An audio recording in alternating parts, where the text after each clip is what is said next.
दोस्तों नमस्कार। मैं डॉक्टर श्याम गोलो फिर से एक बार आप सभी का इस ट्रेनिंग सेशन में स्वागत करता हूं। मैं आशा करता हूं कि आप सभी लोग स्वस्थ हैं और आप अपने साथ अपने परिवार का यानी घर का परिवार और एमसीएल परिवार दोनों का ख्याल रख रहे हैं।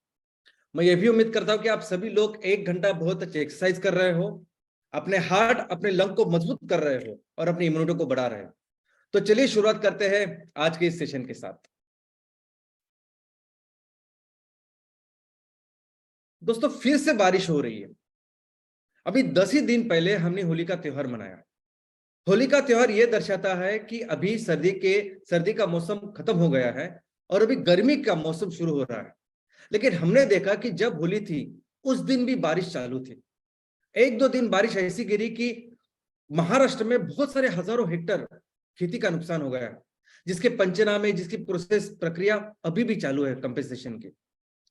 अभी 10 दिन ही हो गए लेकिन फिर से बारिश शुरू हुई है। कल से फिर से महाराष्ट्र में और बाकी के कई सारे इलाके में बारिश शुरू हो गई है। हमारे भारतीय हवामान विभाग ने यह कहा है कि भारत के उत्तर और पश्चिम जो राज्य है यानी जिसमें यूपी, पंजाब, हरियाणा, राजस्थान, गुजरात, महाराष्ट्र ये सब जो इलाके हैं, यहां आने वाले 10 दिनों में बहुत सारी बारिश या वर्षा होने वाली है। और ये तब होने वाली है जब किसानों ने बहुत मेहनत करके अपनी फसल उगाई है।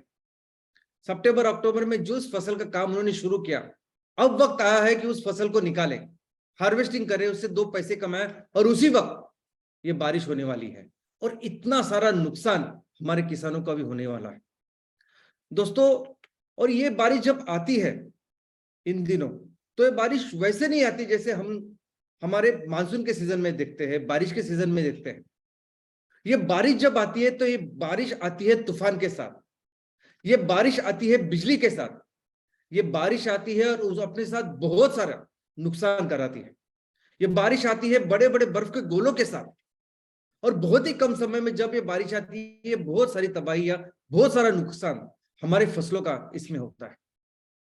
दोस्तों ये बारिश का जो सीजन है, कैसे बारिश होती है, तो इस प्रकृति ने करोड़ों सालों के बाद एक व्यवस्था कायम की है।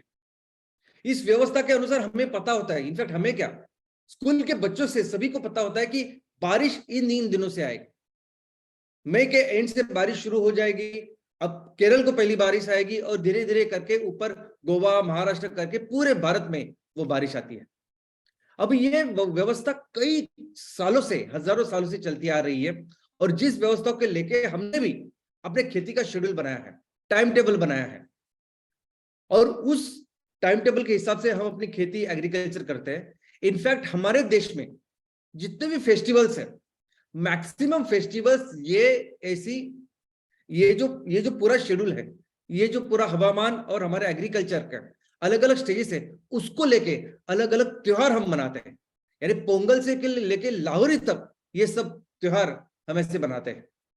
ये जो बारिश आती है ये उस हवा के कारण आती है जो उस रेगुलर टाइम में तैयार होती है और जो जिसे हम मौसमी हवा भी कहते हैं, जो अपने साथ बहुत सारी बारिश लेके उस समय पे उस टाइम पे आती है। लेकिन आज जो बारिश आ रही है, आज जो बारिश हमारे सामने हो रही है, ये बेवक्त की बारिश है।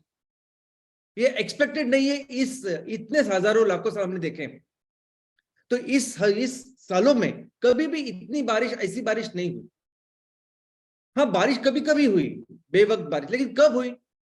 जब ये गर्मी का मौसम बहुत ज्यादा बढ़ता है, यानी मार्च से शुरू होकर अप्रैल के एंड मई में, जब गर्मी का सीजन अगर बहुत ज्यादा बढ़ा, एक जगह में गर्मी बहुत ज्यादा होती है, जब ये जमीन बहुत तपती है और उस जमीन को लेके जो हवा होती है वो भी ज्यादा गर्म होती है और जब हवा गर्म होती है तो वो ऊपर चली जाती है और वहां कम दबाव का क्षेत्र तैयार होता है। और जब भी कम दबाव का क्षेत्र तैयार होता है तो आजू बाजू की हवा जोर से, जो हाई प्रेशर से लो प्रेशर की तरफ आती है, अपने साथ बादल लेके आती है और थोड़ी वर्षा भी लेके आती है। ऐसी बारिश हमने देखी। और कब देखी हमने बारिश? तो गर्मी के एंड में देखी। और कितने देर तक वो बारिश होती है? तो 10 मिनट, 12 मिनट, 15 मिनट इतनी होती है और उसके बाद सभी ठीक ठाक होता है, मौसम पहले जैसा होता है और इस बारिश से हम किसानों को बहुत ज्यादा नुकसान नहीं होता। लेकिन आज की तारीख में जो बारिश हो रही है, यानी सर्दी का मौसम शुरू भी नहीं हुआ तो बारिश हो रही है।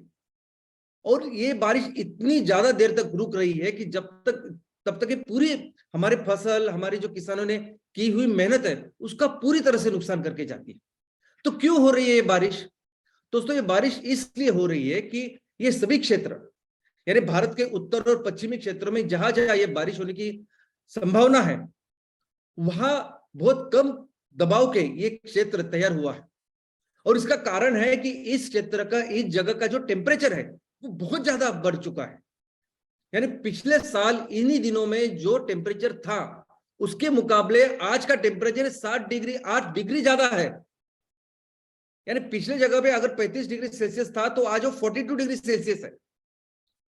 पिछले जगह पे, पिछले साल में अगर 38 39 डिग्री सेल्सियस था, तो वो आज 45 46 डिग्री सेल्सियस है।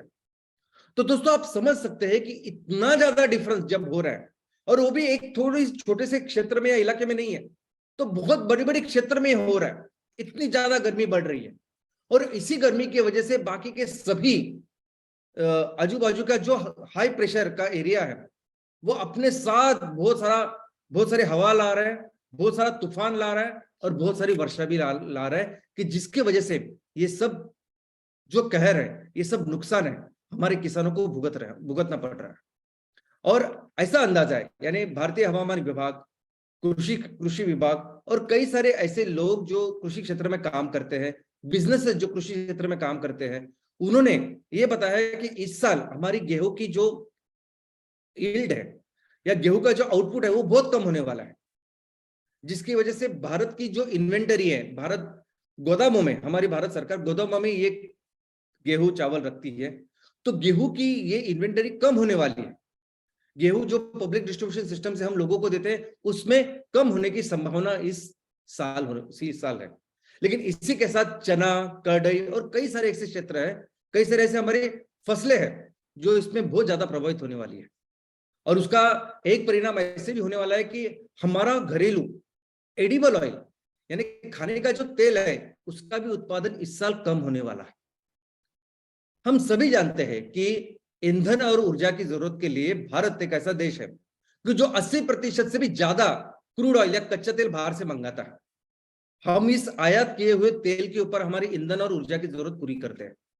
लेकिन क्या आपको पता है कि हमारा जो खाने का तेल है, जो हमारे रसोई का तेल है, वो भी आयात करने वाला दुनिया में सबसे बड़ा देश अगर कोई है तो वो है भारत। वो भारत जिसकी अर्थव्यवस्था डिपेंड है कृषि के ऊपर, जिसके अर्थव्यवस्था का बैकबोन है ये कृषि, ये एग्रीकल्चर, वो भारत की जिसमें इतनी सुजलाम, इतनी सुपीक ऐसी जमीन है, बेहद अच्छी ऐसी मिट्टी है, वो भारत की जिसमें इरिगेटेड लैंड दुनिया में सबसे ज्यादा है, अमेरिका से ज्यादा है, चाइना से ज्यादा, वो भारत की जिसमें इतने ज्यादा लोग कृषि क्षेत्र में काम करते हैं जो दुनिया में किसी देश में नहीं है। उस भारत में जो फसल से हम लोग तेल ले सकते हैं, उस तेल के लिए भी हम लोग बाहर से मंगाते हैं। और वो भी किन किन दिनों से, जो वो उन देशों से हम लोग ये आयात करते हैं जो देश बहुत ही छोटे हैं, जिनके पास खेती और बाकी सब कुछ हमारे मुकाबले कई कई बहुत कम है। उन देशों से आज हम खाने का तेल, रसोई का तेल इंपोर्ट करते हैं। लेकिन दोस्तों, ये सिचुएशन ये अभी अभी पैदा हुई है, ये ऐसा हमेशा नहीं थी। यानी एक वक्त ऐसा था कि हम सिर्फ इसमें, इस एडिबल ऑयल में सिर्फ आत्मनिर्भर नहीं थे, तो हम नेट एक्सपोर्टर थे। यानी हम ये खाने का तेल तैयार करते थे, हमारी खुद की जो जरूरत है उसको पूरा करते थे और एक्सपोर्ट करते थे। हमारे आजादी के पहले हम नेट एक्सपोर्टर थे इस एडिबल ऑयल के। आजादी के पहले 300 साढ़े 300 साल तक अंग्रेजों ने यहां हमारे देश में राज किया। हम सभी कहते हैं कि अंग्रेज इसलिए अमीर हुए कि अंग्रेजों ने हमारा यहाँ का बहुत सारा सोना लूटा और चले गए। लेकिन दोस्तों, ये हकीकत नहीं है। उस लूटे हुए सोने की वजह से वो अंग्रेज इतने अमीर नहीं बने। वो अमीर बने इसलिए कि वो हर साल सोना लेते थे, सोना उगाते थे, और जिस सोने की वजह से इतनी बड़ी इकोनॉमी बनी, और वो सोना आता था एग्रीकल्चर से, हमारे खेतों से। अंग्रेजों ने सबसे ज्यादा संपत्ति का निर्माण जो किया वो अपने एग्रीकल्चर की वजह से। उन्होंने यहां जाके सिर्फ और सिर्फ फोकस किया हमारे एग्रीकल्चर के ऊपर। जो उनको जरूरत थी, जो चीज वो दुनिया में बेच सकते थे, वो यहाँ तैयार करते थे और दुनिया में बेचते थे। और इसी के कारण वो अंग्रेज जो भिखारी बन के हमारे यहाँ आए थे और जो हमें छोड़ के गए, तो इतनी दुनिया की वन ऑफ द बिगेस्ट जो अर्थव्यवस्था बन के गए, उसका कारण था सिर्फ और सिर्फ भारत की ये एग्रीकल्चर, भारत की कृषि।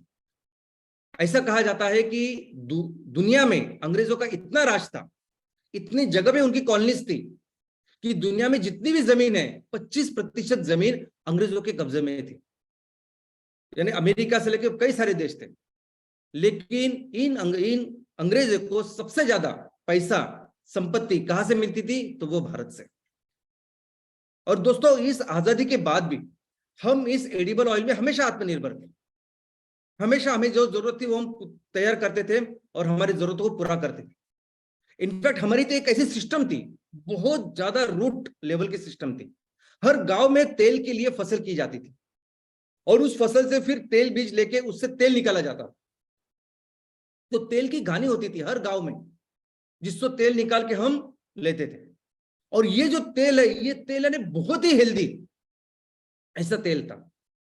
हर क्षेत्र में, भारत के हर क्षेत्र में कौन सी जगह पे आपका कैसा हवामान है, आजू बाजू का कौन सा तेल आपने लेना चाहिए, साउथ में कौन सा होना चाहिए, उत्तर में कौन सा होना चाहिए, जो सेहत के लिए सबसे अच्छा है, उस तरीके से हम तेल का निर्माण करते थे और उसका उपयोग करते थे। और यह परिस्थिति सिर्फ गांव में नहीं थी, मुंबई जैसे शहर में भी अगर आप देखोगे तो वहां भी तेल की घानियों के द्वारा ही हमें तेल मिलता था। और यह सिस्टम बहुत ही स्ट्रक्चर, बहुत ही ऑर्गेनाइज था। लेकिन यह सिस्टम हुआ ये 90s तक था।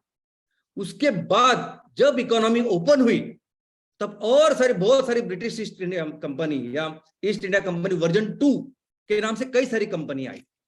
और जिन कंपनियों ने फिर अपना तेल, अपना गंदा तेल, अपना घटिया तेल भारत में बेचने की शुरुआत की। दोस्तों, आपको अंदाजा नहीं, लेकिन हम हमारे जो देसी तेल है उसके साथ ये बाहर के तेल आज जो हम लोग इंपोर्ट कर रहे हैं उसके साथ तुलना ही नहीं कर सकते। हमारे तेल इतने अच्छे हैं। और इन लोगों ने इस तरीके से इस बिजनेस का निर्माण किया। यानी हम सभी लोगों ने इस चीज को पढ़ना चाहिए, समझना चाहिए। ये बहुत इंपॉर्टेंट इतिहास है कि किस तरीके से बिजनेसेस किया जाता है, किस तरीके से सिस्टमेटिकली इन लोगों ने हमारे इस पूरे व्यवस्था को नष्ट किया। ये अगर आप पढ़ोगे तो आपको पता चलेगा। सबसे अच्छा जो तेल है उसको नष्ट करके आज ऐसी परिस्थिति है कि 55 से 60% जो तेल हमें लगता है ना, वो हम बाहर से मंगाते हैं। और आज की परिस्थिति यह है कि आज इस साल तो इस सभी प्रॉब्लम की वजह से हो सकता है कि हम 70% तक एडिबल ऑयल हम बाहर से मंगाएं। तो दोस्तों, आज कुछ चीजें मैं आपके सामने रखना चाहता हूं। उसमें से पहली चीज है कि किस तरीके से ये ग्लोबल वार्मिंग, क्लाइमेट चेंज हमारी पूरी दुनिया के ऊपर अभी, और सबसे इंपॉर्टेंट हमारी एग्रीकल्चर के यूपर परिणाम कर रहा है। सबसे पहले तो मैं बता दूं कि 2022 में आईपीसीसी यानी inter governmental panel of climate change, United Nations की जो एक संस्था जिन्होंने बनाई है सिर्फ क्लाइमेट चेंज के लिए, यूनाइटेड नेशंस संयुक्त राष्ट्र संघ यानी दुनिया के जितने भी राष्ट्र है, जितने भी देश है, वैसे 195 देशों का वो संगठन है। अभी इस क्लाइमेट चेंज के ऊपर दुनिया में हजारों संगठन काम करते हैं, हजारों लाखों लोग हैं जो इसमें शामिल है, जो इसके ऊपर काम कर रहे हैं, साइंटिस्ट हैं, अलग अलग लेवल के स्पेशलिस्ट हैं जो इस पे काम करते हैं। लेकिन ऐसे समझे कि दुनिया के सबसे बेस्ट जो लोग हैं, सबसे बेस्ट साइंटिस्ट, सबसे बेस्ट लोग जो क्लाइमेट चेंज के ऊपर काम कर सकते हैं, वो सभी आईपीसीसी में है, inter governmental panel on climate change, जो दुनिया की सर्वोच्च संस्था है जो क्लाइमेट चेंज के ऊपर काम करती है, जिसने 2022 में ऐसा रिपोर्ट दिया है जो 6वां रिपोर्ट है क्लाइमेट चेंज के ऊपर। उन्होंने कहा है कि हम इस क्लाइमेट चेंज को लेकर अभी इस स्थिति में जा गए हैं, ऐसी हमारी परिस्थिति हो गई है कि पूरे मानव जाति के लिए यह अभी आखिरी चेतावनी है, पूरे मानव जाति के लिए यह फाइनल कॉल है, ये रेड अलर्ट है कि अगर हमने अभी कुछ किया नहीं, अभी इसके ऊपर काम नहीं किया, तो धीरे धीरे ये सभी परिस्थिति हमारे हाथ के बाहर निकल जाएगी, इरिवर्सिबल मोड में ये तबाही निकल जाएगी। इस परिस्थिति ऐसा उन्होंने वार्निंग पूरी दुनिया को दी है। लेकिन उसी रिपोर्ट में उन्होंने कहा है कि इस क्लाइमेट चेंज की वजह से जितना परिणाम दुनिया में होने वाला है, अलग अलग देशों में होने वाला है, सबसे ज्यादा परिणाम भारत देश पे होने वाला है। उन्होंने इसी रिपोर्ट में कहा है कि साउथ एशिया में सबसे ज्यादा इसका प्रभाव होगा, वो साउथ एशिया यानी हम लोग तो इस उधेड़ धुन में थे। 15-20 साल तक तो 15 साल पहले 20 साल तक पहले तक हमें तो ऐसा लगता था कि ये ग्लोबल वार्मिंग, ये क्लाइमेट चेंज ये अपने लिए है ही नहीं, ये ट्रॉपिकल जो देश है उनके लिए है ही नहीं, ये सब समशीतोष्ण या टेम्परेट देश है ना उनके लिए है, यूरोप अमेरिका उनके लिए। लेकिन आज परिस्थिति ऐसी है कि क्लाइमेट चेंज का सबसे ज्यादा नुकसान, सबसे ज्यादा परिणाम अगर किसी देश पे होने वाला है तो साउथ एशिया के इस एशियन देश में, और उसमें सबसे ज्यादा वो भारत के ऊपर। 195 देश की यादी में हमारा नंबर जो है 5वां है, सबसे ज्यादा प्रभावित होने वाला देश।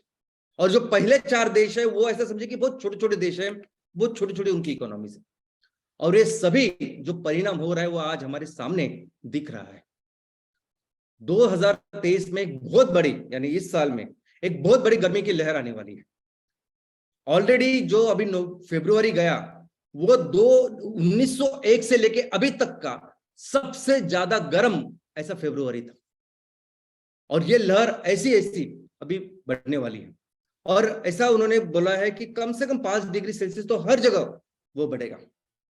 इसको लेके ऑलरेडी नेशनल लेवल पे, राज्य स्तरीय लेवल पे हर जगह पे तैयारी चालू है। आप देख सकते हैं कि नेशनल कॉन्फ्रेंस, ऐसे कई सारे कॉन्फ्रेंस वर्कशॉप हमारे देश में जनवरी से ये चालू है, और ये हमारे आंखों के सामने है। दोस्तों 2 दिन पहले, 2 से 3 दिन पहले सिर्फ मुंबई ये शहर महाराष्ट्र में सबसे ज्यादा गर्म ऐसा शहर था, या ऐसे सबसे वो स्पॉट था। हम हमेशा सोचते हैं कि जो शहर जो समुद्र के किनारे होते हैं वो कभी भी उनमें इतना तीव्र गर्मी या ठंडी नहीं हो सकती, लेकिन वो देखिए हमने 3 दिन पहले मुंबई महाराष्ट्र का सबसे ज्यादा गर्म हॉटस्पॉट था, इलाका था। तो इस तरह से वो गर्म की लहर शुरू हो रही है और धीरे धीरे आगे बढ़ रही है। और ये जो तापमान है, ये जो मुंबई का तापमान था वो पिछले साल के जो तापमान के मुकाबले 7 डिग्री ज्यादा था। अभी 7 डिग्री 8 डिग्री ऐसा वो बढ़ने वाला, ये सब आज हमारे आंखों के सामने ये हो रहा है।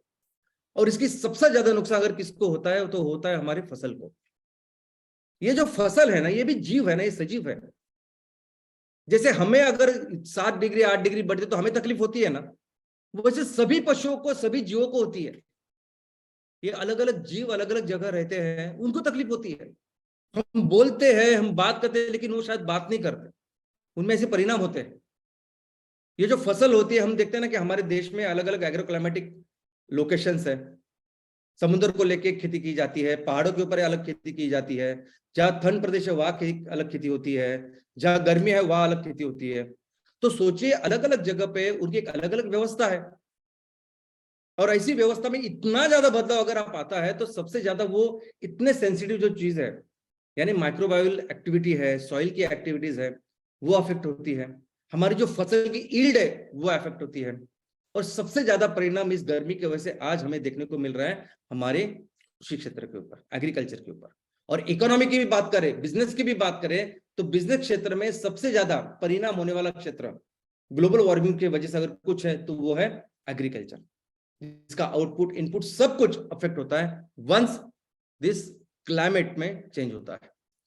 और ये हमारे आंखों के सामने हो रहा है। जिस तरह से बरसात हो रही है, जिस तरह से बर्फ के गोले पड़ रहे हैं, और जिस तरह से ये तबाही हमारे आंखों के सामने फसलों की हो रही है, और इसका लॉस, जो अनुमानित लॉस है उसका अगर आप देखोगे तो लाखों हेक्टर इस साल सिर्फ इसकी वजह से तबाही हो सकती है। इनफैक्ट जिस इजराइल को हम फॉलो करते हैं कि इजराइल कृषि में उसने बहुत ज्यादा टेक्निकल एडवांसेस किए हैं, बहुत इनोवेशंस किए हैं, उस पूरे इजराइल देश की जो खेती है वो 4,33,000 हेक्टर है। और यहां आप देख सकते हैं कि हमारे सिर्फ बारिश की वजह से, ये ऐसी बेवक्त की बारिश की वजह से ऑलमोस्ट 50 लाख हेक्टर भारत के नुकसान हो रहे हैं। तो आप सोच सकते हैं कितने बड़े लेवल पे ये लॉसेस है। इनफैक्ट 4 महीने पहले ही एक प्रेस कॉन्फ्रेंस हुई थी, एक प्रेस रिलीज हुआ, जिसमें भारत सरकार ने अपने सूचना कार्यालय से पूरे दुनिया को बताया, सबको बताया कि आज भी 2/3 जो जनता है भारत की वो सिर्फ और सिर्फ एग्रीकल्चर के ऊपर डिपेंडेंट है। 2/3 यानी 60% से भी ज्यादा जो डायरेक्टली प्योरली डिपेंडेंट है इस एग्रीकल्चर के ऊपर। और 19% जो जीडीपी संपत्ति का निर्माण हो रहा है वो एग्रीकल्चर से हो रहा है। लेकिन दोस्तों ये एग्रीकल्चर भारत की वैसे भी आर्थिक बैकबोन है, बहुत इंपॉर्टेंट चीज है, क्योंकि कोरोना में जब बाकी के कोई भी क्षेत्र काम नहीं कर रहा था, तब ये हमारा कृषि था, कृषि क्षेत्र था, ये हमारी खेती थी कि जिसने हमारे भारत की इकोनॉमी को ऊपर रखा। ये दो साल में हमने देखा कि कोई भी क्षेत्र ने इतना कंट्रीब्यूट नहीं किया, इनफैक्ट निगेटिव में सब क्षेत्र थे।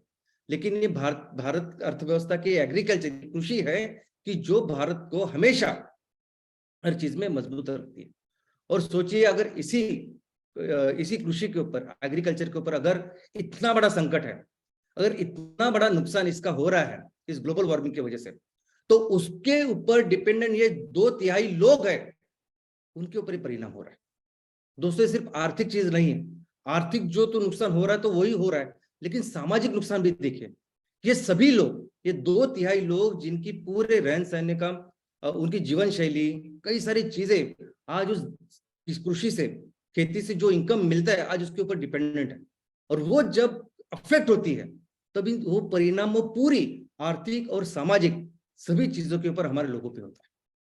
और इसीलिए यही कारण है कि जब आईपीसीसी ने कहा कि भारत में सबसे ज्यादा प्रभाव और सबसे ज्यादा परिणाम इस ग्लोबल वार्मिंग का होगा, तो उसका यही कारण है कि भारत का सिर्फ आर्थिक ही नहीं, तो आर्थिक सामाजिक हर तरीके से भारत डिपेंडेंट है हमारी इस खेती के ऊपर। एक दूसरी चीज मैं आज आपके सामने रखना चाहता हूं कि आज जिस समाज में हम रहते हैं उस समाज में एक ऐसी परिस्थिति का निर्माण हुआ है कि लोग, समाज ये नहीं देखता कि क्या सही है क्या गलत है, ये नहीं देखता कि क्या अच्छा है क्या बुरा है, क्या करना चाहिए क्या नहीं करना चाहता है करना चाहिए।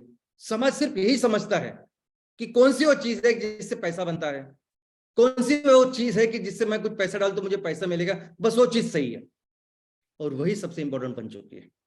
और इसीलिए ये एग्जांपल आज मैंने आपके सामने दिया है। ये जो देसी तेल अभी तक हम हजारों सालों से उसका उपयोग करते आ रहे हैं, दोस्तों ये दवाई है। आयुर्वेदा में अगर आप इस हर तेल के बारे में पढ़ोगे तो ये एक्चुअली बहुत ही ज्यादा हेल्दी ऐसे तेल है। उसके आगे जो तेल हम लोग अभी बाहर से मंगा रहे हैं, इसको कंपैरिजन ही नहीं कर सकते। बहुत सारी जगह पे तो इन तेलों को घटिया कहा जाता है, बैड ऑयल्स ऐसे कहा जाता है, इतने खराब ये तेल होते, फिर भी आज उसको लेके हमें व्यापार कर रहे हैं। अगर आपने राइस के छिलकों का तेल अगर आप देखोगे तो राइस के छिलकों का तेल तो हमें एलर्जी, कैंसर जैसे जिसका कोई उपाय नहीं उससे बचाता है। राइस का तेल हमें हमारी पूरी इम्यूनिटी हो, हमारे न्यूट्रिशन और बाकी कार्डियोवास्कुलर सिस्टम उसको अच्छा करता है। जो सरसों का तेल है उसको अगर आप देखोगे तो सरसों का तेल हमारे बाल, हमारी स्किन के कई सारे infection, fungal infection, bacterial infection से हमें बचाता है, कार्डियोवास्कुलर सिस्टम को अच्छा करता है, टोनर है। जो हमारा तिल का तेल है वो अगर देखोगे तो हमारे दांत से लेके हमारे हड्डी से हर चीज को मजबूत करता है, हमारे बालों को अच्छा रखता है, कई सारे सिर्फ शारीरिक नहीं लेकिन मानसिक भी जो बीमारी है उसको ठीक करता है, कार्डियोवास्कुलर सिस्टम को ठीक करता है, अपने हार्ट को मजबूत करता है। और रेपसीड राई का तेल जो है, इनफैक्ट आपने देखा होगा कि कई सारे बड़े बड़े मॉल में वो ऑलिव तेल करके बहुत हाईफाई तेल, इंपोर्टेड तेल, उसमें इतना विटामिन ई है, उसमें इतना ओमेगा 3 है, आप लोग कितना महंगा वो बेचते हैं। लेकिन शायद आपको अंदाजा नहीं है हमारा ये राई का तेल भी है ना, वो इस ऑलिव तेल से कई गुना अच्छा है। और जिस ओमेगा 3 की बात करते हैं ना उससे कई गुना ज्यादा ओमेगा 3 हमारे इस राई के तेल में। विटामिन ई तो उनसे ज्यादा बहुत ज्यादा है ही, एंटीऑक्सीडेंट भी है, यानी कंपैरिजन ही नहीं हो सकता हमारे इन तेलों का और जो बाहर से हम लोग मंगाते हैं उन तेलों का। कोकोनट ऑयल आप देखिए कोलेस्ट्रॉल कम करता है, डेंटल हेल्थ इंप्रूव करता है, हमारी हार्ट को हमेशा अच्छा रखता है, वेट लूज करता है, हमारी इम्यून सिस्टम को बढ़ाता है, बोन सिस्टम हो, डायबिटीज हो, हर चीज को वो अच्छा रखता है। ये सभी तेल बहुत अच्छे हैं। और ये तेल हमारी क्या परंपरा है, कैसे हम लोग इस्तेमाल करते हैं, ये हमेशा हम उसको तेल के घानी से इस्तेमाल करते हैं। जब भी ये तेल की फसलें हम उगाते हैं, उनकी बीज लेके उनको प्रेस करके वो तेल हम लोग जो इस्तेमाल करते हैं, वही सबसे अच्छा तरीका है, वही सबसे सेहतमंद ऐसा तरीका है। ये जो रिफाइंड तेल, ये जो हम लोग आज बाहर से मंगा रहे हैं और खा रहे हैं और जो फैक्ट्री में बन रहा है, ये तेल को बहुत सारे केमिकल प्रोसेस से हो जाता है, बहुत सारे केमिकल्स उसमें ऐड हो सकते हैं। इनफैक्ट बहुत बार तो इस तेल को गर्म किया जाता है, कम किया जाता है, और इस गर्मी कमी में उसमें जो बैड कोलेस्ट्रॉल है, जो खराब फैट है, उसकी मात्रा बढ़ती है और बिल्कुल सेहत के लिए वो तेल अच्छा नहीं है। लेकिन फिर भी आप देखोगे तो बिजनेस इसका हो रहा है। इतनी सारी चीजें, यानी मैं अगर इस पे सेशन लूं तो मुझे एक सेशन कम गिरेगा, इतनी ज्यादा चीजें हमारे अच्छे तेलों में, फिर भी बिजनेस कौन कर रहा है? जिस तरीके से मार्केटिंग हो रही है, जिस तरीके से प्रमोशन करते हैं, इनफैक्ट जिस तरीके से जैसे 90s में उन्होंने कदम रखा, उसके बाद हमारे तेलों को बदनाम करने के लिए कई सारी चीजें हुई, कई सारे हादसे हुए। आप जब पढ़ाई करोगे, इसको अच्छी तरह से समझोगे, तो आपको पता चलेगा किस तरह से लोग बिजनेस करते हैं, किस तरह से सबसे अच्छी चीज, हेल्दी चीज, दवाई की चीज उसको बर्बाद करके उसमें जहर के साथ लोगों को खिलाते हो। ये सब दिख रहा है, ये सब बहुत अच्छा एग्जांपल इस वजह से है। और मैं आज आपको इसलिए ये सब बता रहा हूं कि ये सेम पॉसिबल है हमारे बायोफ्यूल इंडस्ट्री के साथ। ये बायोफ्यूल इंडस्ट्री यानी आज की संकट में, आज के दौरान, ये पूरी दुनिया में जो इतना बड़ा संकट छाया हुआ है, इसका सोल्यूशन आज हम दुनिया को दे रहे हैं। और सिर्फ उसका सोल्यूशन नहीं है, कई सारी चीजें हैं जिसका सोल्यूशन हम अपने बायोफ्यूल इंडस्ट्री के साथ पूरी दुनिया को, लोगों को, समाज को देने वाले हैं। लेकिन ये जो चीज है वो किसके अगेंस्ट देने वाले हैं? तो उसके अगेंस्ट, उस कंपनी को, उस इंडस्ट्री को हम रिप्लेस करना चाहते हैं जो आज की तारीख में दुनिया की सबसे बड़ी इंडस्ट्री, ये वो इंडस्ट्री है कि जिसमें सबसे ज्यादा पैसा आज जिसमें लगता है। 2 ट्रिलियन से भी ज्यादा पैसे हर साल लगते हैं। इनफैक्ट 2 ट्रिलियन उससे भी बहुत ज्यादा, 200 लाख करोड़ से ज्यादा पिछले साल इस पे खर्च हुए, इन्वेस्ट हुए। पिछले साल जितना इसमें निवेश हुआ था उसके ऊपर 8% ज्यादा निवेश हुआ है इस साल। यानी हम पूरी दुनिया को पता है, बच्चों को पता है कि इस जीवाश्म ईंधन की वजह से दुनिया तबाही हो रही है, ये सब तबाही जो चल रही है इसकी वजह से हो रही है। लेकिन फिर भी आप देखते हैं कि सबसे ज्यादा पैसा इसमें आ रहा है, सबसे ज्यादा रेवेन्यू इसका है, सबसे ज्यादा माल जो बेचा जाता है वो ये है। तो अगर हमें, और ये इतना इन्फ्लुएंशियल है, इतना पावरफुल है, तो अगर हमें इस पूरे जो सेक्टर है अगर इसको रिप्लेस करना है तो हमें एक चीज के ऊपर फोकस करना पड़ेगा, और वो फोकस है बिजनेस। हम जो बायोफ्यूल के प्रोजेक्ट्स कर रहे हैं, उस बायोफ्यूल प्रोजेक्ट को इस तरीके से करना होगा कि बहुत अच्छा रिटर्न, बहुत अच्छा प्रॉफिट हमें सबको देना पड़ेगा, कमा के देना पड़ेगा, हमारे सभी स्टेक होल्डर्स को देना पड़ेगा। जो हमारी इस बिजनेस में काम करते हैं उनको सबसे अच्छी आमदनी इस प्रोजेक्ट की वजह से होनी चाहिए। और सबसे इंपॉर्टेंट, इन्वेस्टर्स, जो लोग इस पे पैसा डालते हैं उनको एक बहुत अच्छा रिटर्न अगर हम लोग दें तो वो इस पे पैसा डालें। और ये सबसे इंपॉर्टेंट चीज है। इसके अलावा और एक संकट आज हमारे सामने है, और वो है इकोनॉमिक रिसेशन का, जागतिक मंदी का। और इस जागतिक मंदी के साथ आ रही है और एक मंदी, वो है रोजगार की मंदी। दोस्तों, आज दुनिया में कई सारी ऐसी बड़ी बड़ी कंपनियां हैं जो अपने रोजगार कम कर रही है, लोगों को हटा रही है, कम कर रही है अपने कंपनियों से। मेटा करके कंपनी है जो पेरेंट कंपनी है, ये व्हाट्सएप, फेसबुक, इंस्टा, इन सब की, उन्होंने 11,000 लोगों को काम से निकाल दिया है। और कुछ दिन पहले ही उन्होंने फिर से कंफर्म किया कि हम और 10,000 लोगों को यहां से निकालेंगे, हमारी जॉब से निकालेंगे। उसके अलावा गूगल ने ऑलरेडी 12,000 लोगों को अपनी जॉब से निकाल दिया है, और उन्होंने ये भी संकेत दिया है कि और लोगों को वो इसमें कम करेगा। इसके अलावा टेस्ला और कई सारी दुनिया की ऐसी कंपनियां हैं जो बहुत सारे लोगों को अभी कम करने के पीछे है, बहुत सारे लोगों को निकालने वाली है। अभी मैं इन कंपनियों का एग्जांपल आपको क्यों दे रहा हूं, क्योंकि ये वो कंपनियां हैं जो मैंने आपके सामने रखी है, जो दुनिया की सबसे ज्यादा प्रॉफिटेबल कंपनी है, जो सबसे ज्यादा इनकम लेती है, सबसे ज्यादा रेवेन्यू निर्माण करती है। वो कंपनियां अगर अपने कंपनियों से लोगों को निकाल रही है तो आप सोच सकते हैं क्या सिचुएशन है। तो इसका मतलब यह है कि कई सारी कंपनियां हैं जो हमारे देश में बाहर अभी ये इसको फॉलो कर सकती है। और अगर हमारे देश की बात करें तो हमारे देश में ऑलरेडी अनएम्प्लॉयमेंट को लेके एक बहुत बड़ा इशू है, बेरोजगारी का एक बहुत सेंसिटिव, संवेदनशील ऐसा इशू है। और उस टाइम जब ऐसी मार, ग्लोबल वार्मिंग की वजह से जो खेती के ऊपर जो परिणाम हो रहे हैं उसके ऊपर से, तो ये जो प्रॉब्लम है, ये इशू बहुत ज्यादा बढ़ने वाला है। और ऐसे सभी सिचुएशन में जब हम सभी प्रॉब्लम को लेके कोई सोल्यूशन लेके आ रहे हैं, तो दोस्तों सबसे पहले तो हम जो काम कर रहे हैं वो कितना महत्वपूर्ण काम है, इसको आप समझिए। ये जो भी काम आप गांव गांव में कर रहे हैं, तहसील लेवल पे कर रहे हैं, दिन रात कर रहे हैं, और मैं देखता हूं मैं बहुत ही ज्यादा खुशनसीब हूं कि मेरे हमारे फैमिली में आप जैसे लोग हैं। लेकिन इस कंपनी को, इस हर काम को लेके मैं आपको समझाना चाहता हूँ कि ये काम सबसे महत्वपूर्ण काम आज हम कर रहे हैं। ये सोल्यूशन जब हम दुनिया को दे रहे हैं, ये सबसे महत्वपूर्ण ऐसा सोल्यूशन है, क्योंकि ये जो एमसीएल का प्रोजेक्ट है, अलग अलग प्रोजेक्ट जो हम लोग कर रहे हैं, ये कई सारे प्रॉब्लम के सोल्यूशन है।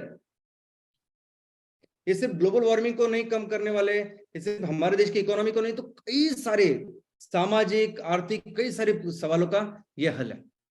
और जैसी परिस्थिति आज बनी हुई है ना, तो सबसे इंपॉर्टेंट ड्यूटी, कर्तव्य आज अगर मेरा कुछ है, आपका कुछ है और हम सबका कुछ है, तो वो है हमारे प्रोजेक्ट्स, उसको अच्छी तरह से चलाना, हमारे प्रोजेक्ट्स के ऊपर बहुत 100% ध्यान देना, और उसको बहुत बेस्ट ऐसे प्रोजेक्ट्स, ऐसे बिजनेस उसमें निर्माण करना। हमारे सबके तहसीलों में जिस प्रोजेक्ट के साथ हमारी बिजनेस की शुरुआत हो रही है, वो है एमकोल के प्रोजेक्ट्स। ये इनिशियली ये प्रोजेक्ट तो सबसे महत्वपूर्ण है ही है, लेकिन सबसे इंपॉर्टेंट कोई है तो ये पहला प्रोजेक्ट, ये पहला एमकोल का प्रोजेक्ट जो हमारे हर तहसील में लग रहा है, ये सबसे इंपॉर्टेंट प्रोजेक्ट है हमारे सबकी आगे आने वाली हमारे रोड मैप के लिए, पूरी जिंदगी के लिए। क्योंकि आप सबको एक अच्छा बिजनेसमैन बनना है, आपको अपने तहसीलों में बहुत बड़े बिजनेस का निर्माण करना है, कई सारे प्रोजेक्ट्स लगाने हैं। अभी मैं एक एमकोल के प्रोजेक्ट की बात कर रही हूं, लेकिन हर ग्राम पंचायत में एक एमकोल और एक एमसीएनजी का प्रोजेक्ट लगाना है। कई सारे ऑर्गेनिक प्रोसेस से भी ऑर्गेनिक प्रोसेसिंग के यूनिट्स लगाने, इको फ्रेंडली प्रोजेक्ट के यूनिट लगाने। लेकिन सबको अगर अच्छा करना है तो आपको जो डिग्री चाहिए ना, जिसमें सबसे अच्छी पढ़ाई आपकी होगी, सबसे अच्छा ट्रेन होके आप निकलोगे, तो ये पहला प्रोजेक्ट है। ये जो एग्जांपल मैंने आपके बाजू में रखे हैं, ये धीरूभाई अंबानी साहब, ये दमानी साहब, इन्होंने वैसे ही काम किया। अपने आप को सबसे बेहतर बिजनेसमैन बनाने के लिए सबसे पहले उन्होंने वो काम पहले प्रोजेक्ट के ऊपर किया, दिल लगाकर। हम सबको पता है कि दमानी साहब ने 8,000 करोड़ उनके जेब में होते हुए भी 1.5 साल उन्होंने उस अपना बाजार में मैनेजर के जैसे काम किया, रेंट पे लेके काम किया। ये पहला प्रोजेक्ट समझना, जानना बहुत बहुत बहुत इंपॉर्टेंट है, क्योंकि वो उन्होंने किया, उसकी वजह से तो डीमार्ट समझा ना कि कहाँ पैसे कमाया जा सकता है, कहाँ उसका सेविंग की जाती है, और कैसे उन्होंने बड़े बड़े दिग्गजों के आगे वो निकल गए। और वैसा ही आपको करना है। आज आपके सामने जो व्यवस्था हम तैयार कर रहे हैं, जो एमकोल का प्रोजेक्ट आपके सामने है, 100 ton per day raw material का इनपुट है, और हर दिन उस फैक्ट्री से 30 टन का अनटोरिफाइड एमकोल, बायोकोल निकलने वाला है, जिसको हमें बेचना है। कम से कम अगर आप रेट में भी उसको बेचेंगे तो 10 करोड़ प्लस का उसका एनुअल टर्नओवर है, या माल हम लोग बेचेंगे 10 करोड़। जिस रेट पे आप सभी ने बेचना चाहिए, उसका अगर उस रेट पे अगर आपने बेचा तो 15 करोड़ का टर्नओवर आप बनाएंगे। लेकिन जिस रेट से देखिए, ये जो एमकोल हम लोग बना रहे हैं, ये अभी किसको रिप्लेस करेंगे हम? तो हम रिप्लेस करेंगे एलपीजी को, जो 110 रुपए किलो चल रहा है, घरेलू एलपीजी जो 75 रुपए चल रहा है, जो डीजल जो 80 रुपए हो रहा है, एफओ जो 40-45 रुपीज है। अभी इन सभी चीजों को जब आप रिप्लेस कर रहे हो हमारी एमकोल के साथ, तो बहुत एक अच्छे रेट से आप उसको रिप्लेस कर सकते हो, और एक अच्छा रेवेन्यू का निर्माण आप अपनी इस कंपनी में कर सकते हो। और मुझे तो आज आपको यह कहना है कि करिए, पूरा फोकस इसमें डालिए कि मैं करूंगा तो बस मुझे 15 करोड़ का ही रेवेन्यू तैयार करना है। क्योंकि इस एक प्रोजेक्ट की बात नहीं है, इसके ऊपर सीखिए, आप समझिए कैसे किए जाते हैं, क्या चीजें होती है, कैसे खर्चा कम किया जाता है, कैसे प्रॉफिट को बढ़ाया जाता है, और अपने लिए अच्छा प्रॉफिट कीजिए। आप जैसे एक प्रोजेक्ट के ऊपर अगर अच्छा प्रॉफिट करोगे, तो यही चीज आप सीख के बाकी की जगह पे आप इंप्लीमेंट करोगे। और दोस्तों, इस एक प्रोजेक्ट की वजह से कितने एम्प्लॉयमेंट जनरेट करेंगे हम? तो कम से कम 100 किसानों के परिवार को हमेशा के लिए एक अच्छा इनकम चालू हो जाएगा।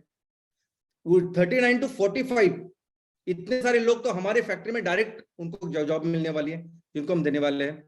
10 से 15 लोग हैं जो लगेंगे वो cutting, transportation, logistic of raw material, उसके लिए 8 से 10 लोग हमें लगेंगे मार्केटिंग के लिए, जो अपने प्रोडक्ट्स की मार्केटिंग करेंगे। तो टोटल अगर आप देखोगे तो एक एमकोल की प्रोजेक्ट की वजह से 157 से लेके 170 इतने परिवार को आप हमेशा के लिए एक अच्छा रोजगार दो, एक एमकोल प्रोजेक्ट की वजह से। और सोचिए हर ग्राम पंचायत में एक एमकोल प्रोजेक्ट लगने वाला है।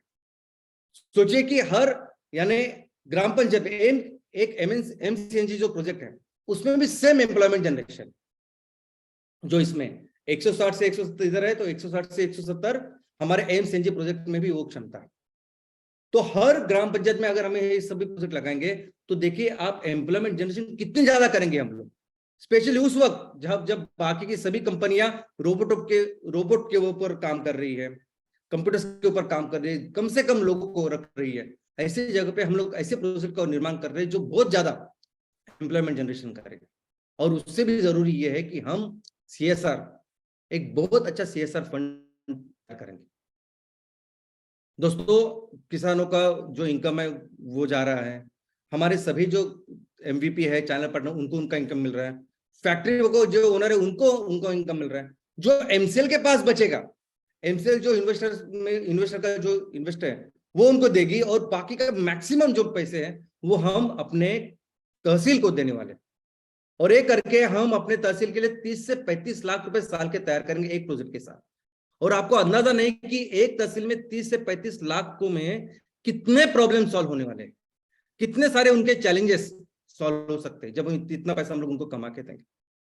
और जब एक ही नहीं, जब आपके यहाँ 60-70 ग्राम पंचायत है और 60-70 प्रोजेक्ट ऐसे लगेंगे और इतना पैसा जब जनरेट होगा, तो मैं जो कहता हूं कि हमें हर तहसील को सुजलाम सुफलाम राज्य बनाना है, वो बहुत जल्दी हम लोग बनाएंगे। और परिस्थिति तो आज ऐसी है, जो संकट आज हमारे सामने है, हर दिन हम लोग देख रहे हैं दोस्तों, ये सिचुएशन बहुत ही गंभीर है, बहुत ही सीरियस है। इनफैक्ट ऐसा समझे कि हमारा पूरा घर जल रहा है, और हमें पूरा करके ये एक युद्ध जैसी सिचुएशन है। पूरे दुनिया मानव जाति के खिलाफ युद्ध है, हमारे किसानों के खिलाफ युद्ध है, और हमें अभी उनकी रक्षा करनी और उसके जैसे ही काम करना है। और इसमें कई सारे चैलेंजेस आने वाले हैं। देखो, ये जो काम हम लोग कर रहे हैं, जो प्रोजेक्ट इस तरीके के हम लोग जो कर रहे हैं, वेट बायोमास के ऊपर प्रोजेक्ट, इतने बड़े स्केल के ऊपर प्रोजेक्ट, ये कभी किसी ने किया नहीं, ना भारत में कहीं किसी ने किए हैं, ना प्रदेश में कहीं है। तो जो भी हम लोग काम करेंगे, हो सकता है कि कई सारे चैलेंजेस, इशू आपको आए, लेकिन ये सभी चैलेंजेस यानी अपॉर्चुनिटी से सीखने के लिए कई सारे बहुत अलग अलग चैलेंजेस आपके सामने आ सकती है, लेकिन उसमें सोल्यूशन वही मिलेगी आपको सिर्फ फोकस होकर उसका काम करना है। सबसे पहले तो आपका फोकस ये है कि जिस दिन फैक्ट्री शुरू होगी उसी दिन से रेवेन्यू कंपलसरी शुरुआत होनी चाहिए। यानी अभी बहुत सारी लोकेशन ऐसे है कि जहां अभी फैक्ट्री एग्जीक्यूशन का काम चालू है, उसको थोड़ा सा भी 2-3 महीने लगने वाले हैं वो पूरा प्रोजेक्ट कंप्लीट होने के लिए। तो भी ये पूरे 1-2 महीने में आप पूरा डिटेल ऐसा एक्शन प्लान बनाएंगे कि जब फैक्ट्री शुरू होगी ना, पहले दिन से इस फैक्ट्री के साथ मेरा उत्पन्न या मेरा रेवेन्यू, मेरा प्रॉफिट स्टार्ट होना चाहिए। भले ही पहले दिन आप सिर्फ 5% कैपेसिटी पे काम करो, 100 टन पर डे इनपुट है ना, आप 5 टन पर डे इनपुट के ऊपर काम करो। मैं 5 टन इनपुट डालूंगा और मैं 1.5 टन 1500 किलो उसको निकालूंगा और 1500 किलो यहाँ बेचूंगा। काम ऐसा कीजिए ना कि 30 टन का आउटपुट है ना, 30 टन की ऑलरेडी ऑर्डर्स आपके हाथ में होनी चाहिए, क्योंकि जो हम तैयार कर रहे हैं उसकी जरूरत आज पूरे मार्केट में है। और दोस्तों, हमेशा out of the box think कीजिए। कई सारी चीजें जो आप इसको करने के लिए आपके सामने आएंगी, चैलेंजेस, इश्यू, इसके लिए कोई किताब नहीं मिलेंगी जिसमें उससे सोल्यूशन लिखा है। कोई आदमी नहीं है अभी आजू बाजू में जो आपको गाइड करेगा कि देखो इस ऐसे सिचुएशन में आपको ऐसा करना है। आपको सोचना पड़ेगा और आपको हल मिलेगा, सोल्यूशन मिलेगा। वो क्या हुआ कि अंग्रेजों ने इस भारत को लुटते लुटते 300-350 सालों में उनको चाहिए थे सिर्फ मैनेजर्स, सिर्फ क्लर्क्स, और वो आदत लगा दी हमको कि हमें कोई भी काम करने के लिए चाहिए एसओपीज, कोई भी काम करने के लिए चाहिए वो गाइडेंस, जॉब डिस्क्रिप्शन, बस वो देख के फिर हम अपना काम करते हैं, कोई जरूरत नहीं। थोड़ा सा भी हम दूसरा सोचे कि मैं अपने गांव में इस जगह मैं अपनी फैक्ट्री लगा रहा हूं, इस गांव में मेरी खेती हो रही है और इतना डिस्टेंस है, तो ये प्रॉब्लम है, ये सिचुएशन है, ये हल है। एकदम सिंपल सोल्यूशन आपको वहां से मिलेंगे। आप सिर्फ ओपनली सोचिए। और देखो, ये कारण ये भी है कि कोई सॉल्यूशन आपको नहीं मिलेगा क्योंकि किसी कंपनी ने इस तरह से डेडिकेटली किसानों के लिए काम ही नहीं किया। और हमारा ऐसा है कि हम डे वन से इनके ऊपर ही काम कर रहे हैं। कोई भी चीज हो, पूरी दुनिया वेस्ट के ऊपर काम करे तो हमने सिर्फ और सिर्फ किसानों को लेके, आप उगाओ हम लोग लेंगे, उससे काम किया। हर चीज, वो ग्राम पंचायत के एमवीपी प्रोजेक्ट से लेके हर चीज एमपीओबीपी इसीलिए है ताकि हमारे किसानों का सबसे ज्यादा फायदा हो। इसलिए आप जब ये काम करोगे ना, ये कामों में कई सारे चैलेंजेस आपको आएंगे, बस आप फोकस होके काम करना तो सॉल्यूशन भी बहुत आसानी से आपको निकल आएंगे। और एक चीज हमेशा याद रखो कि ये सभी लोग, ये सभी किसान, ये सभी हमारे खेडूत, ये सभी लोग आज जो हमारे गांव में है, एक तहसील में बैठे हुए हैं, ये सभी हमारे ऊपर डिपेंडेंट है। वो लोग ऑफ कोर्स जो जो हमारे सदस्य है, लेकिन वो सभी लोग जो शायद आज हमारे एमपीओ के सदस्य भी नहीं है, वो सभी अपने ऊपर डिपेंडेंट है। क्योंकि इन सभी को लगता है कि कोई तो हमारे बारे में सोचे, कोई तो हमारी प्रॉब्लम मुश्किलों को समझे, उसके ऊपर सोल्यूशन लेके आए, कोई तो हमें वो सपोर्ट करे कि जिसकी वजह से हम अपनी एक बेहतर जिंदगी कर पाए। हर दिन जो प्रॉब्लम हम लोग फेस कर रहे हैं, उस प्रॉब्लम को कोई तो सॉल्व करे। और बस ऐसा ही काम जब हम लोग कर रहे हैं, ये सभी लोग हमारे ऊपर डिपेंडेंट है। और इसीलिए मैं आपको सूचना करता हूं, विनती करता हूं, कोई भी आप एक्सक्यूज मत दो। फैक्ट्री चालू हुई तो ऐसा समझे कि आपकी पूरी रोजी रोटी सब कुछ अभी उस फैक्ट्री के ऊपर डिपेंडेंट है। एक भी रुपया आपने बाहर से अंदर से कुछ भी लेना नहीं। जो भी खाना है, जो भी खर्चा करना है, सब कुछ उस फैक्ट्री से कमाना है और खाना है। ऐसा समझ कि अभी बस जो कुछ मिलना है बस फैक्ट्री से मिलना है। क्योंकि आप जब इसको कमाओगे, जब इस फैक्ट्री से पैसा कमाओगे, अपने आप, उसका मतलब है कि वो अपने आप वो किसानों को बहुत ज्यादा इनकम दे रही है।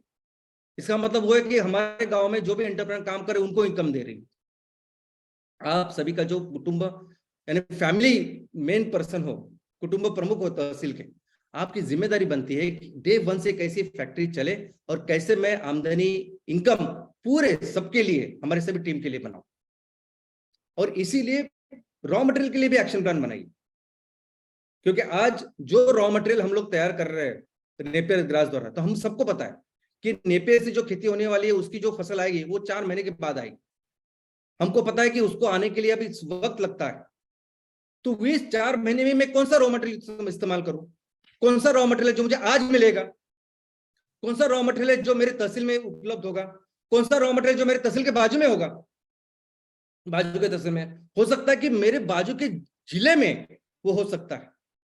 तो अगर कोई भी ऐसा रॉ मटेरियल, इनफैक्ट अभी तो इतनी बारिश हुई है, हमारे किसानों का इतना भारी नुकसान हुआ है, देखिए कि किस तरीके से वो जो किसान है, उनका जो पड़ा हुआ जो आज बायोमास है, जो कुछ, क्या उसका इस्तेमाल हम लोग कर सकते हैं, उनको 2 पैसे दिला सकते हैं। और ये सब देने के बाद कौन से रेट में वो हमारे फैक्ट्री में आएगा, क्या रेट हम उनको देंगे, ये सब आप उसका एक्शन प्लान आज ही बनाइए। और दोस्तों, एक इकोनॉमिक फिजिबिलिटी कंपलसरी है ऑफ कोर्स, अगर हमें कंटिन्यूसली अच्छी तरह से करना है। यानी हमने अगर वो पैसा सब कुछ रॉ मटेरियल लाया, हमने अपने उत्पादन तैयार किए, प्रोडक्ट तैयार किए, तो हमें वो प्रोडक्ट सेल करके पैसे बचने चाहिए, तभी जाके सब चीजें आगे चलेगी। ये फिजिबिलिटी कंपलसरी है। और ये जरूरी नहीं कि पहले दिन हमको बहुत ज्यादा पैसे मिलने चाहिए, कोई जरूरत नहीं। सबसे ज्यादा पैसे किसानों को मिलने चाहिए, एमवीपी को मिलने चाहिए, सबको मिलने चाहिए। जो ओनर है, जो मेन प्रमोटर है, हमारे पास एकदम कम पैसे मिले तो भी चलेगा, कम पैसे रहे तो भी चलेगा, क्योंकि हमें बहुत ज्यादा काम आगे करना है और वैसे ज्यादा जरूरत भी नहीं है हमारी पैसों की।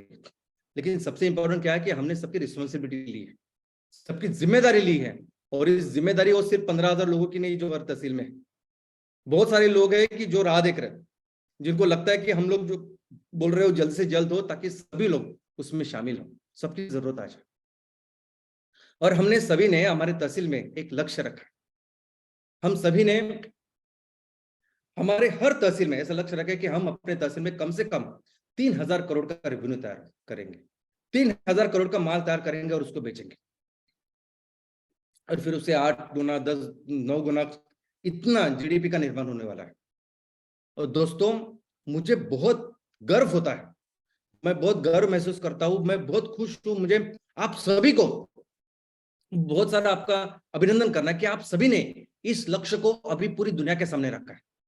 हर तहसील की कंपनी ने पूरी दुनिया को अभी समाज के सामने रखा है कि मैं अपने तहसील में 3,000 करोड़ का रेवेन्यू बनाऊंगा, इतनी इकोनॉमी का निर्माण करूंगा।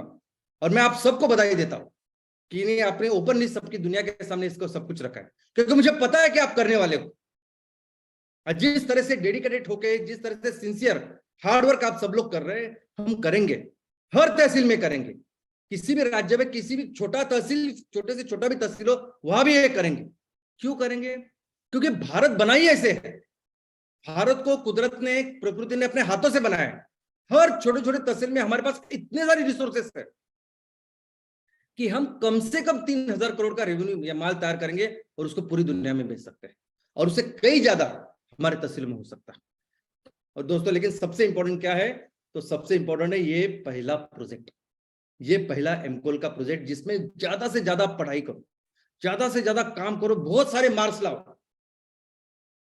जो और जिस मार्क्स का, जिस पढ़ाई का, जिस काम का उपयोग आपको जिंदगी के लिए हमेशा के लिए होने वाला। और मार्क्स का मतलब क्या है? तो इनकम, बहुत ज्यादा इनकम तैयार करो, मैक्सिमम रेवेन्यू तैयार करो, मैक्सिमम प्रॉफिट तैयार करो, और सबके लिए पैसा कमाओ। किसानों के लिए कमाओ, अपने लोगों के लिए कमाओ, गांव के लिए कमाओ, और अपने खुद के लिए कमाओ। और जहां तक इस टेम्परेचर की बात है ना, कि मैंने बताया कि जैसे 7 डिग्री 8 डिग्री टेम्परेचर बढ़ रहा है, कि जिसकी वजह से अब ये तूफान आ रहे हैं। ये प्रकृति में एक ऐसी व्यवस्था है कि इस जगह का टेम्परेचर 10 डिग्री से भी कम कर सकते हैं। ऐसी जगह जहां अच्छे अच्छे पेड़ है, बड़े पेड़ है, पेड़ों की कैनोपी है, ऐसे जगह का जो टेम्परेचर है ना, वो बाजू के टेम्परेचर से, बाजू के इलाके से जो तापमान होता है ना, उससे 10 डिग्री सेल्सियस कम होता है। और ये ओपन है, आप पढ़ाई कीजिए, आप देखिए, ये आपको मिलेगा। और मिलकर जब हम इतने सारे किसान, इतने सारे लोग बने हैं, हर तहसील में ऐसा टेम्परेचर, ऐसी चीज हम लोग बनाएंगे। इनफैक्ट मैं तो आपको कहता हूं कि हमारी इस प्रकृति में सभी प्रॉब्लम से सॉल्यूशंस है। आपको ईंधन चाहिए, ऊर्जा चाहिए, आपको जो कुछ लगता है, हमने अभी अभी जन्म लिया है। मनुष्य सिर्फ 2 सेकंड के लिए, अगर ये पृथ्वी अगर 24 घंटे से है, तो हम मनुष्य 2 सेकंड से इस पृथ्वी के ऊपर है। हमारी जो भी जरूरत हो सकती है, 700 करोड़ ने 1,000 करोड़ भी लोग हो जाए ना, तभी उसकी जरूरत पूरी कर सकती है हमारी माँ, हमारी प्रकृति। हमें सिर्फ राइट डायरेक्शन में करना होगा। ये प्रकृति के जो नियम है उसको समझना होगा और उसके ऊपर काम करना होगा, और वो हम करेंगे। और दोस्तों, हम जिम्मेदारी लेंगे किसानों की। ये जो किसान अभी जिस संकट से गुजर रहा है, उसकी जिम्मेदारी हम लेंगे। हम इस सिचुएशन को बदलेंगे। और आने वाले दिनों में ये जो किसान है, जो आज इनकम के लिए इतनी कोशिश कर रहा है, इतनी मुश्किलों से जा रहा है, उस किसानों को इतना इनकम दिला के रहेंगे ना, कि आने वाले दिनों में कौन सा क्षेत्र है कि जिससे ज्यादा पैसा कमाया जा सकता है, वो क्षेत्र सिर्फ है एग्रीकल्चर। ये पूरी दुनिया को पता चलना चाहिए। Thank you.